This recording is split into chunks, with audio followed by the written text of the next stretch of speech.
Hey, my people, how are you guys doing today? So I'm coming to you guys to tell you today about a case that it's tragic. And not only is it tragic, but it's local. This case, it took place in Thomasville, Georgia. In fact, the victim, she was not actually from Thomasville. She was from Tallahassee. And the perpetrator, he's from Thomasville. So, it's close to home. And there's a lot of things I want to say, but we're going to keep it to a minimum. I'm going to give you guys the facts. I'm going to tell y'all the story and how it all went down. And I'm going to let you guys make your own opinion. Let's get started. I'm going to need you guys to buckle up on this one because it's going to be a bumpy ride. You may want to put your boots on too because it's going to get deep. Today we're going to be talking about a young woman that her life was cut way too short, and she just had so much to offer the world. I have no doubt in my mind that she would have done amazing things in this community and just in life in general. Her name was Sala Lindsey Strickland, and all of her friends called her Lindsey, so that's what we're going to be referring to her today as. And Lindsey was born in Tallahassee in August of 1978, and to her parents, Jeffrey and Sala, and she was a resident in Tallahassee all of her life. Lindsey attended a couple different schools. She started at North Florida Christian School and later ended up at Lively Vocational Tech, where she ended up graduating and also started college. Lindsey had her heart set on becoming an attorney, but she didn't just want to be an attorney. She wanted to work with people that maybe couldn't afford counsel or, didn't have the funds to get the best attorney that they needed. While in junior high school, a new girl started at her school, and the girl that started was deaf. And she wanted to make her feel more comfortable. She wanted to help her be able to communicate with others, and she wanted to be able to communicate with her as well. So she ends up going home, and her mom took her to the library to get a book on sign language. And y'all know what Lindsey did?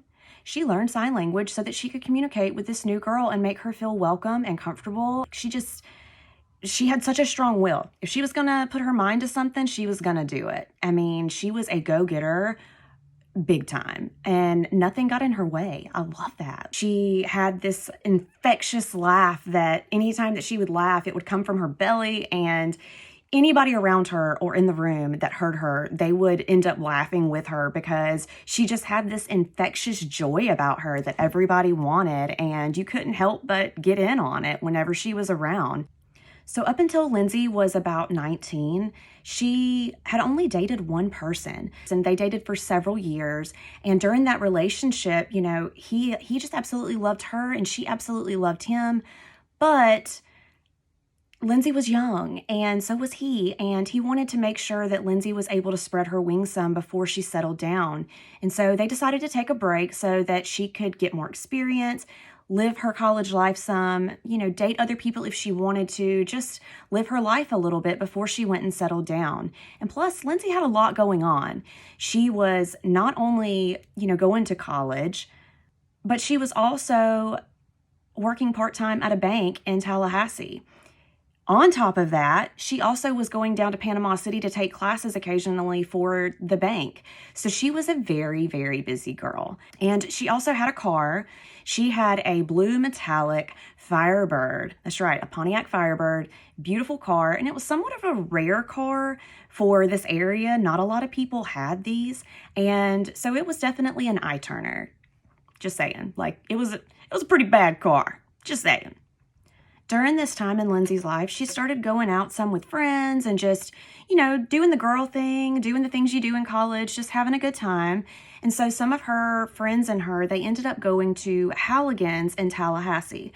Now, Halligan's is not currently open anymore, but a lot of you probably remember Halligan's. I know I went there before they closed down when I was younger. It was just a popular hangout. It was a cool place to go. They had a bar there. There was tons of pool tables. I want to think there was 13 or 14 pool tables. It was a pretty big space, so it was a very popular hangout. During one of her visits to Halligan's with her friends, a younger guy caught her attention. That's right. She saw this good-looking guy and thought, hey, why not? I'm going to give it a chance, give it a shot. let's do this. Up until now, like, she didn't have a lot of experience with men. And so I'm sure it took some courage to actually let this guy in and talk to him. But the guy that we're referring to is Charles Michaels Mullenix, and we're going to get more into him, but all of his friends called him Michael. And so Michael caught her attention, and, you know, he was good looking. He presented himself well. He struck up a conversation with her and told her that he was a part of a polo team. He had this big, bright future plan for himself. They ultimately started dating after that. It didn't take long for him to sweep her off her feet. So Michael was born in June of 1979, and he was born in Thomasville. According to court documents and just witness testimony, I'm not sure if he just lost his way when he was younger or what exactly happened, but he, during most of his, later teen years, he wasn't living with either of his parents. He had gotten into some trouble. He'd been arrested for possession of marijuana and I want to think simple battery and shoplifting. So he kind of, was on the rough side of the tracks there for a little bit. And he didn't have any parent supervision or adult supervision in his life at that time. But one female acquaintance that I talked to said that all of the girls just drooled over him. They thought that he was just the best thing since sliced bread. I mean, he was handsome and funny, and, he just had this way about him that was very magnetic. And all the girls were like, oh, hi. So he had no problem apparently talking to females, but yeah. And it's crazy because everyone that I had talked to about Michael, not one person said that they ever thought that he would be capable of hurting someone, much less murder. So that was interesting because it wasn't like there were signs leading up to this. He just seemed like a great guy. Yeah. Michael and Lindsey, they'd only dated for like a month and a half, something like that. And Lindsey went to a friend and confided in her about some issues that she was having in the relationship with Michael. She told her friend that Michael was just extremely controlling, possessive, and just very jealous. And she had to check in every time she would go somewhere or let him know who she was with. Like, it was constant all the time. And she was tired of it.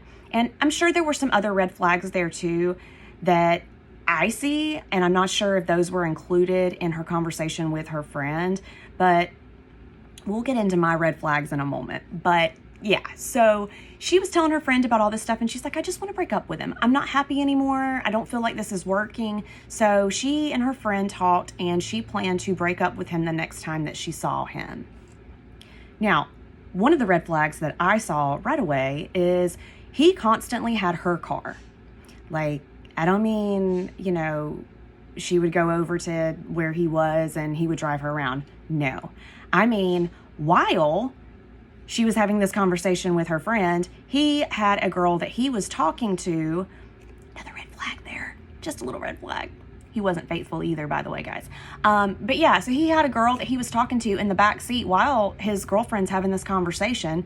He's got her car with a chick in the back, and he's driving her around, and just their other friends are in the car, and they're just chilling, and he tells them that this is his car, and the reason it's registered in Tallahassee or to, Leon County is because he lives in Tallahassee or works in Tallahassee. It's no big deal.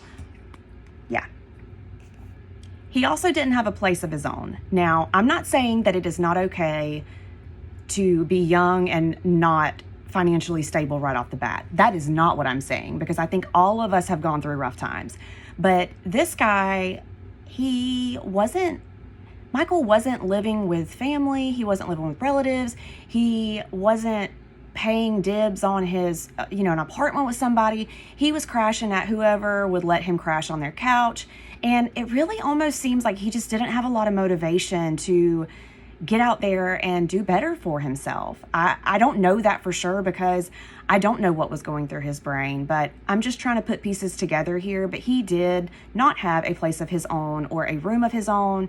He had a couch that he would crash on. And while he was dating Lindsey, he was staying with a friend and sleeping on his couch at the whole time they were dating. And like I said a while ago, He wasn't faithful to Lindsey at all.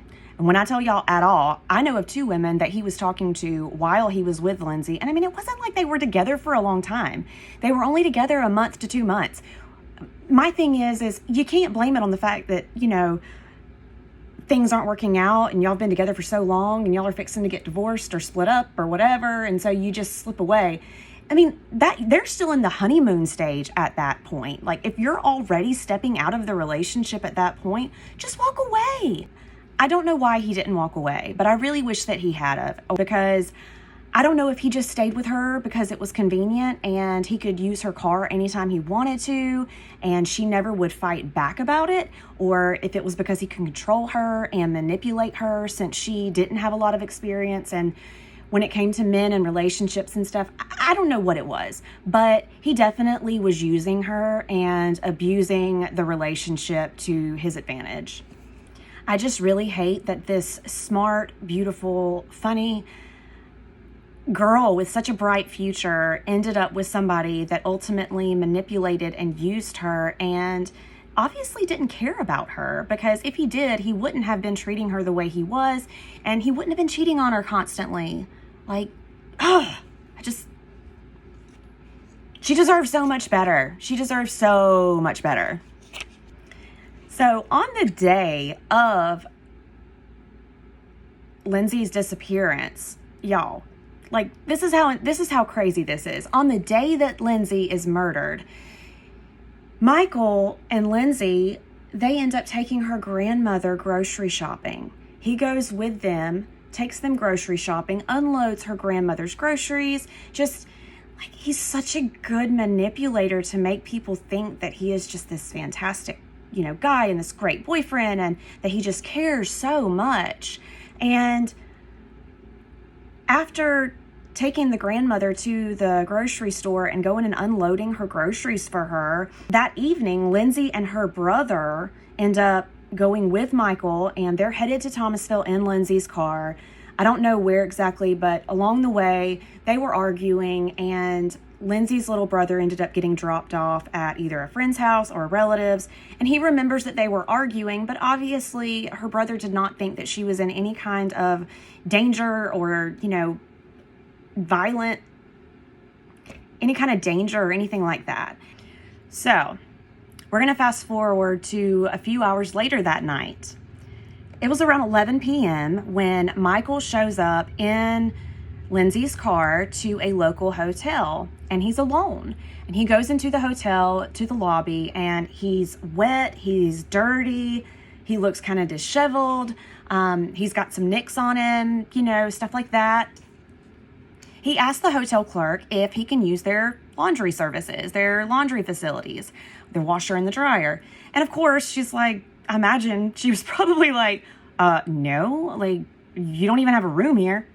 But anyway, I don't know that for sure, but I'm just saying what I would have said.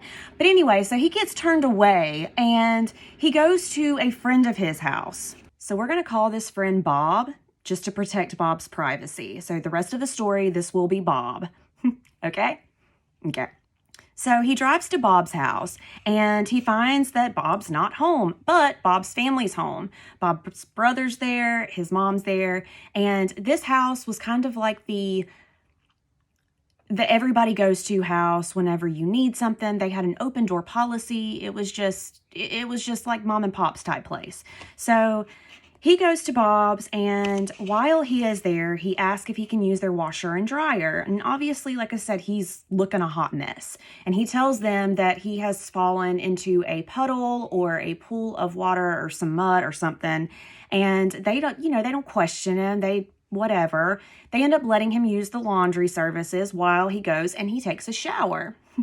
And this is where it gets just, I don't know, like, why? So when he goes to take a shower, he ends up clipping his nails because, you know, every time you go to take a shower at a friend's house because you've fallen into a mud puddle, it's just normal to clip your nails, right? So yeah, he goes and clips his nails. And while he's in there and showering and clipping his nails, he decides to shave.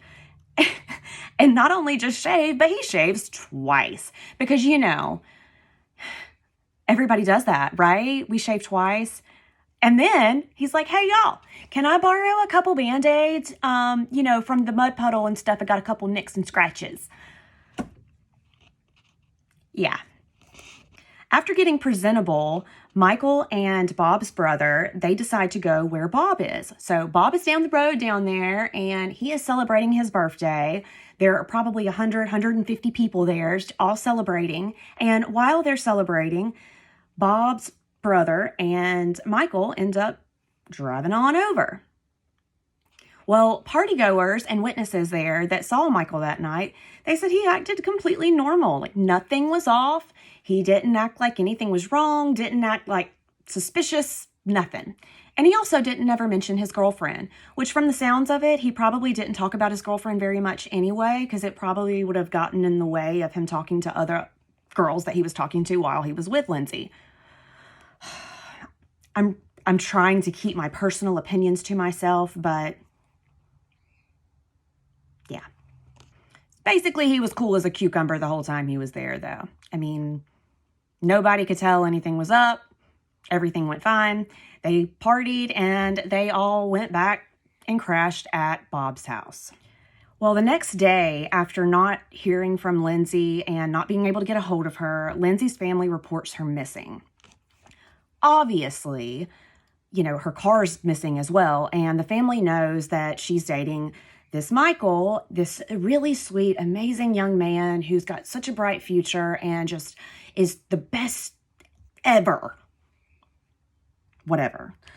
Anyway, so they, obviously let law enforcement know. They're like, hey, you might want to talk to the boyfriend. We know that they were together last night. Our son said that they had been arguing, but just talk to him. He probably knows what's up. Well, Michael gets talked to by authorities. They find him, they start to question him, and pretty much immediately they know something is suspicious. So Michael goes on to tell them, y'all, I swear I'm not making this stuff up. Like, this is all legit, and it is in court records and witness testimony.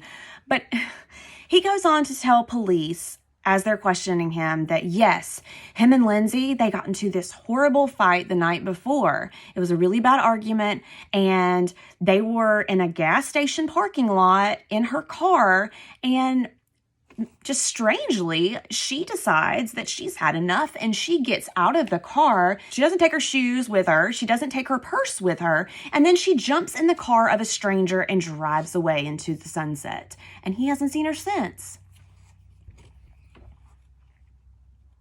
That's what his story was. That's what he told investigators, y'all. Like, what?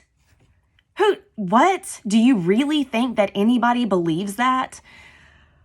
Oh, Jesus, you just can't fix stupid. I mean, like, it is just ridiculous. So obviously law enforcement's like, this guy is a fruitcake, and we know that he's lying. But they obviously didn't have anything in that moment to charge him with.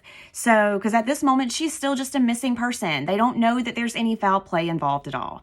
So Michael gets let go, all right? In the process of all of that happening, we're going to go across town over on Baytree Drive in Thomasville. It is, and I'm going to show you guys a little map of where Baytree is to show you where it's at in Thomasville, how to get there, all that kind of good stuff. Well, on Baytree Drive, an older couple decided to go fishing. There is a small pond behind several residents, or several of the houses there. There's a small pond in the very back and through the woods.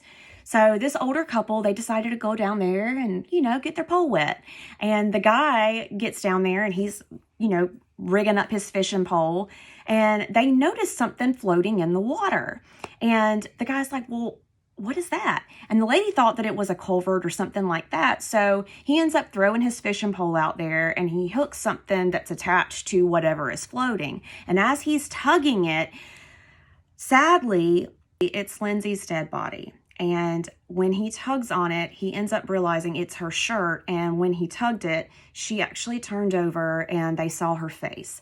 Well, at this point, the woman, she and there's a little bit of a backstory to that. The lady that was there, the older lady that was with the gentleman, she wasn't going to go fishing, but something kept telling her inside of her. And she later told all of this to Lindsay's mom. So I'm sharing this from Lindsay's mom. But the lady actually said that she wasn't even going to go fishing. She didn't want to go fishing that day. But as she was pondering just staying home, something inside of her was telling her, you need to go. There's a reason you need to be there. And she just could not get rid of this gut feeling that she needed to go.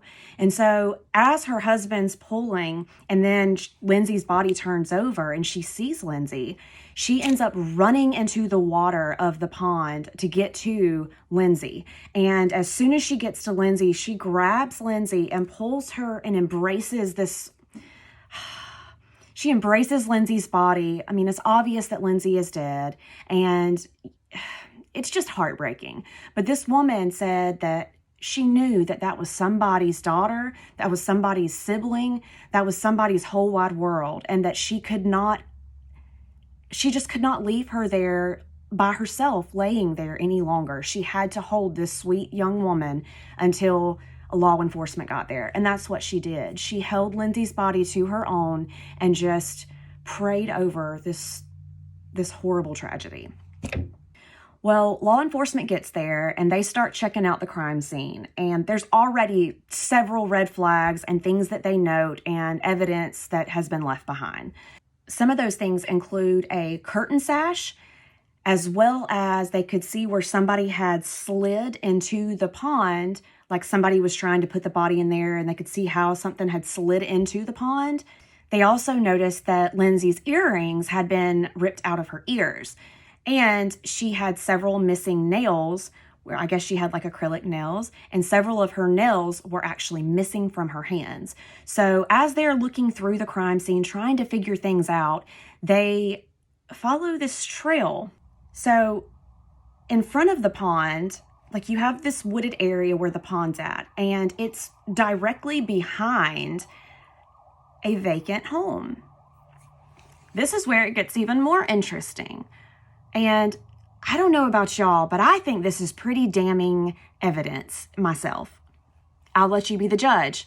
So as they check out the residence, they start to see things in the yard of the vacant home. And inside of that yard, they find Lindsay's fingernails where they have been, ripped off, or what they thought was that she had gotten into a struggle or something like that. And they'd already concluded that, which an autopsy I'm sure was done afterwards, but they had concluded that Lindsay had died from strangulation. And they decided after looking in the yard that obviously her fingernails were in the yard from where she had gotten into a struggle.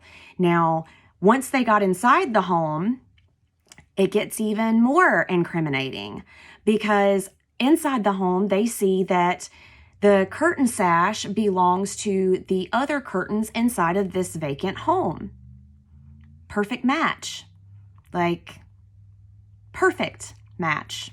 And so as they're still looking around, then they find Lindsay's earrings that have been torn out of her ears inside the home as well. So then they walk outside after looking and finding the evidence inside the mobile home that was vacant, and they realize that there's tire tracks that are recent. So they start taking, note of the tire tracks, and it matches perfectly to the type of tires that Lindsay had on her car, on her Firebird. And it gets even better, y'all. Guess what else they find out? Guess who owns this vacant residence? Michael's mom owns the residence. They didn't live there. They'd already moved out, but it still belonged to his mom. And guess who had access and who had gone and used the mobile home several times up until that point? You guessed it. Good old Michael. So Michael had access to this house while it was vacant. He had used it several times. It had been noted that he had been there. He had access to it. And it's almost like the story just tells itself. all of the evidence just tells itself. It shows where they drove in. It shows where they went in the home. It shows where, they had a struggle there. It shows where they struggled more outside. And it shows where he takes her body down and dumps it into the pond behind the house. As if that is not enough, there was one more piece of evidence that came up. And I mean, I'm sure there was more evidence as well, but as far as what I was able to collect, there was one more piece of evidence that was found. And it was the neighbors' testimonies. Apparently, the night before, the night that Lindsey had been murdered, they heard screaming in the yard, and they heard a girl say, "Please help me, please, please." And as soon as they heard that, they muted their TV or listened, and they didn't hear anything else, but they heard the screaming before. And it was actually stated that one of the neighbors actually reached out to Lindsey's mom, and they lived with guilt for a long time because they didn't end up going out there and seeing what it was. They just assumed that, it was somebody riding by or something else. That they just dismissed it. And they lived with a lot of guilt after that because they felt like they could have done something to prevent Lindsey's ultimate death. So let's just say at this point, investigators are in full pursuit to find good old Michael. Because, he's kind of sort of a big suspect now, considering all this insane evidence against him. Now, we're going to time out real quick, and we're going to go back to some of the strange behavior that Bob noticed, okay? Bob, Bob. Bob's the one that's the friend of Michael's that Michael used his house to go and get rid of all of his bodily evidence and shower. Bob didn't know anything about Lindsey's death. He didn't know that there was any issues or storms in paradise for his buddy Michael and Michael's girlfriend. He had only actually met Lindsey a couple times, and it doesn't really sound like Michael really talked a whole lot about her. It's pretty much said that the only reason he was with her was because he could use her car anytime he wanted, and she was an easy, full, free ride, basically. But something that Bob did say was that the day after Lindsey's murder, they had gone back to the house after the party and crashed. Well, the next day, him and Michael were in Lindsey's car, and I guess they had gone to the store or gone to town for something. I'm not really sure. I can't remember. But they were in Lindsey's car, and Bob said this was not abnormal. I mean, he was used to seeing Michael in Lindsey's car because he was all the time borrowing it.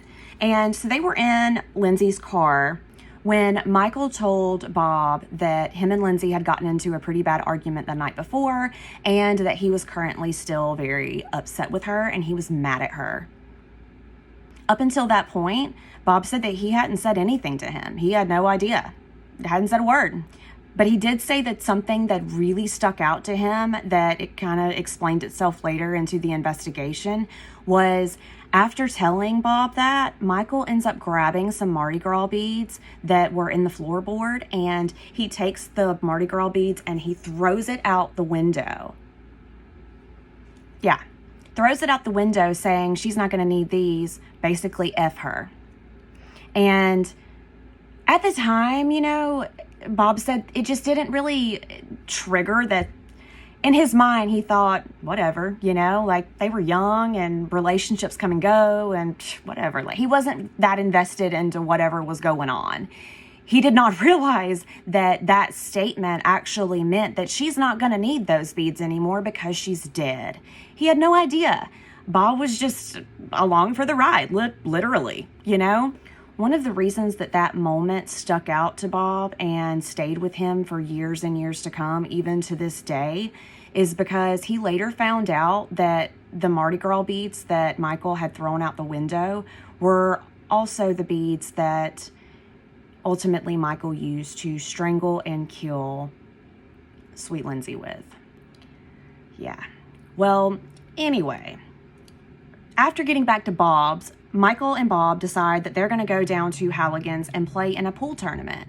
So they load up in Bob's truck and they decide to go down.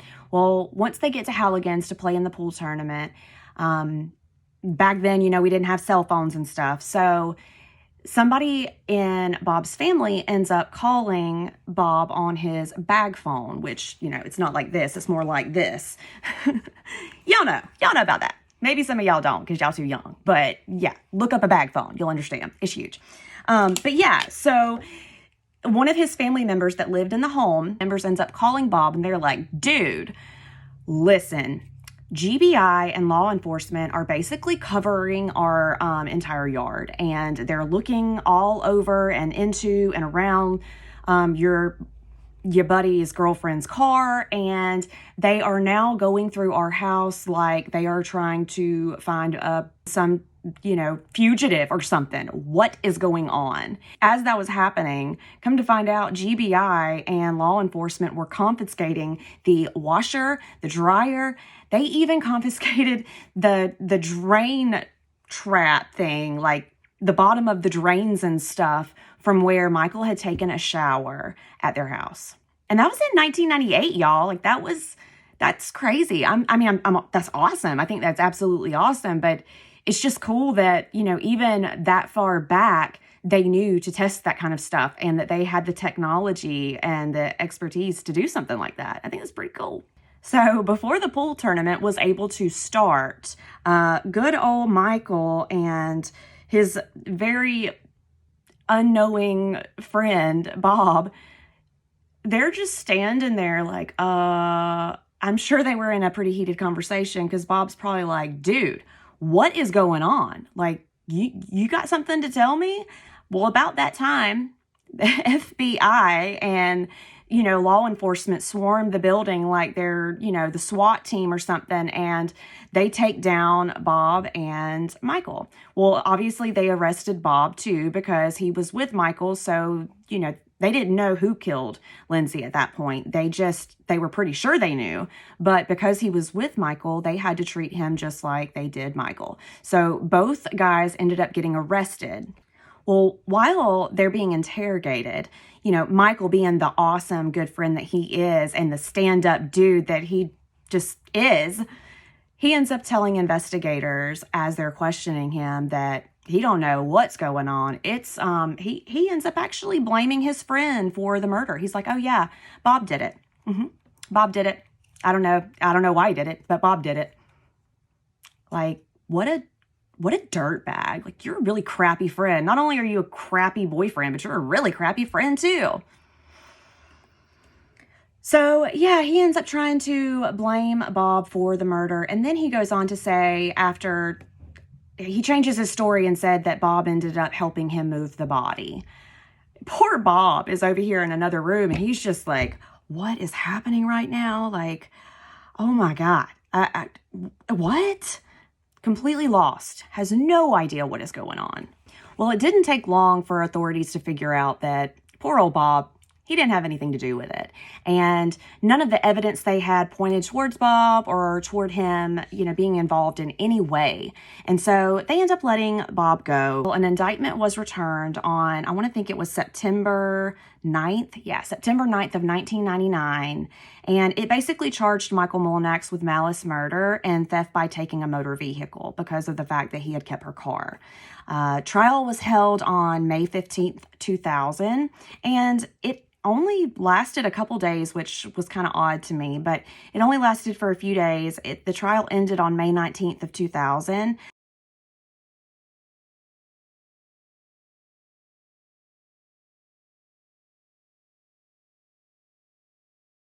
And after only 45 minutes of deliberation in the jury, they found a verdict, and they came back with a guilty verdict. So Charles Michael Molinax was sentenced to life in prison plus 10 years.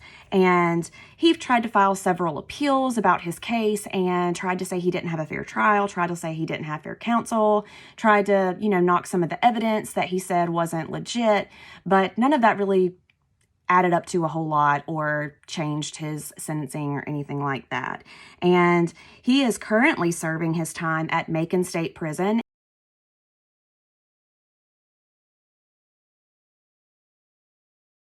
So while in jail, Michael decided, I guess, to get married. I'm not really sure. I couldn't find a marriage certificate, but I did find this petition that was completely just disgusting, and I wanted to share it with y'all.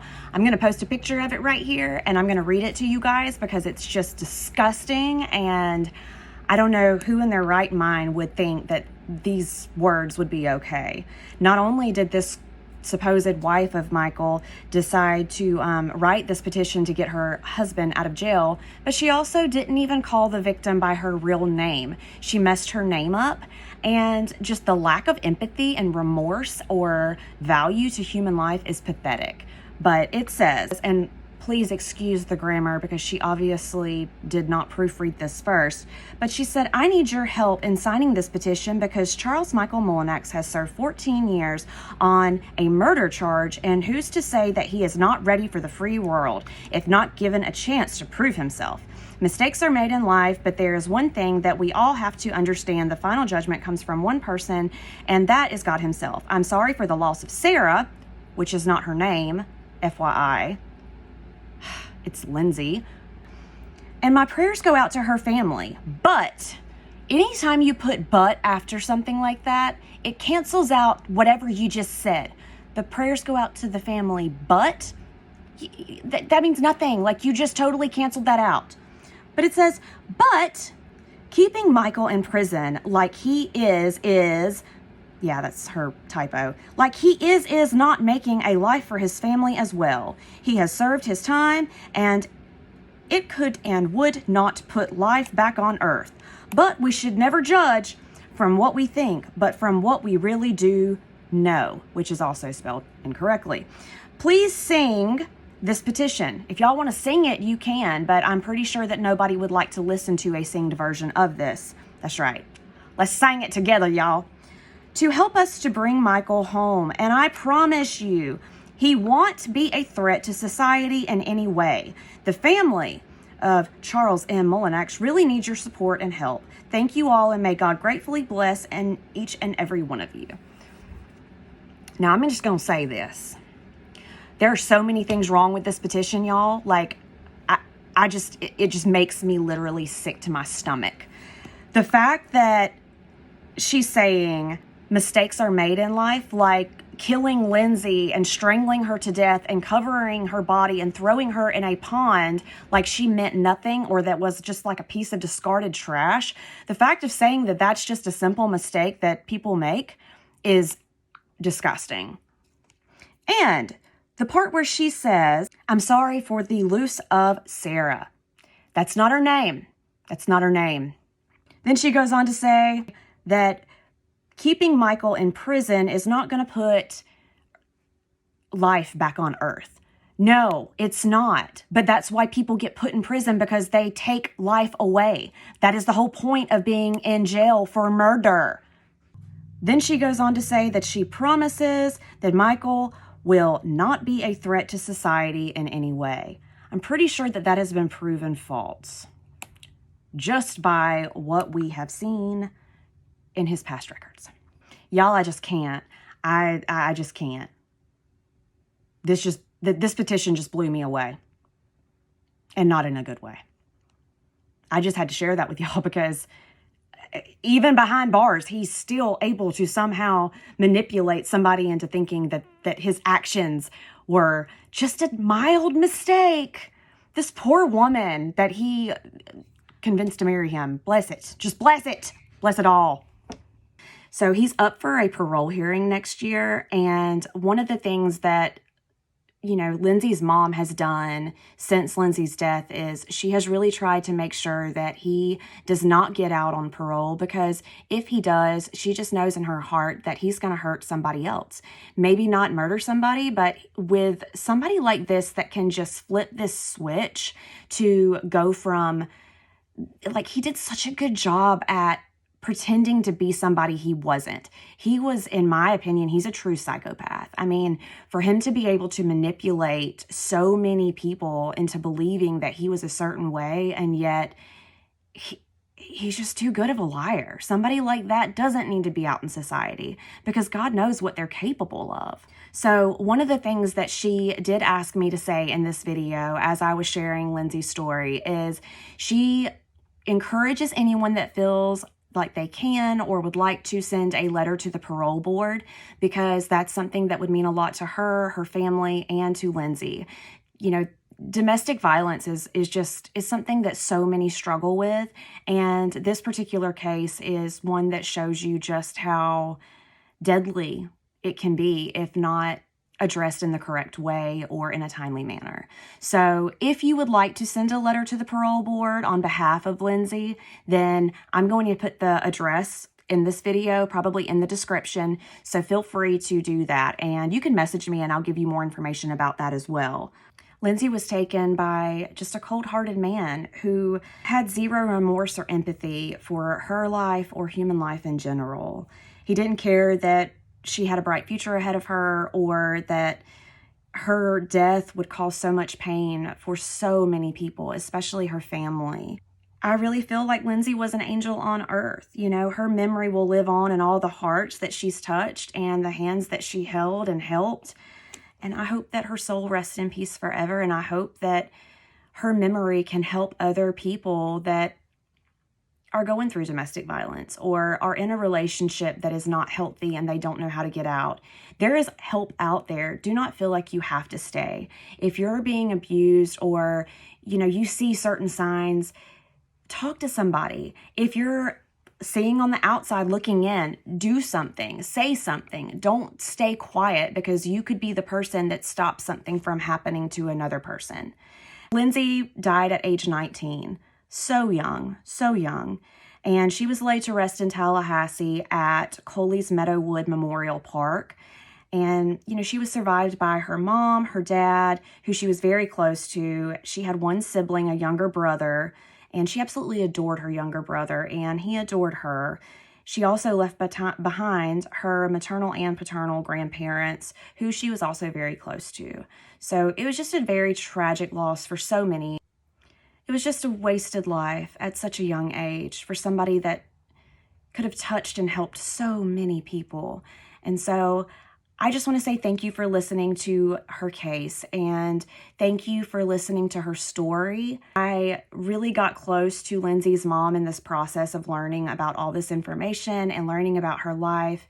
And she's just such a beautiful person. And I can see why Lindsey was so amazing, because her mom is also just an absolute beautiful soul herself. And, you know, the sad thing is a lot of people don't understand that once somebody dies, that's not the end of it.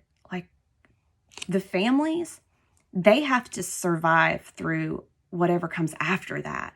And there's a lot of people that don't see the struggles and the heartache that goes along with losing somebody that close to you. I mean, it's a constant battle, a constant daily choice to keep going. Like I said, I really connect to Lindsey's mom because I understand to an extent that feeling of grief and watching the world go on while you're still stuck because you're missing a huge part of yourself. So if y'all don't mind, say a little prayer for her family. They are doing good and have all moved forward, but we do want to keep Lindsey's memory alive. But I hope this video makes her smile in heaven, and I hope that some good comes of it. Thank you guys for listening to her story, and I'll be back with another case very soon. If you guys have suggestions on cases that you would like for me to cover, please feel free to message me or comment, and I will talk to you guys soon.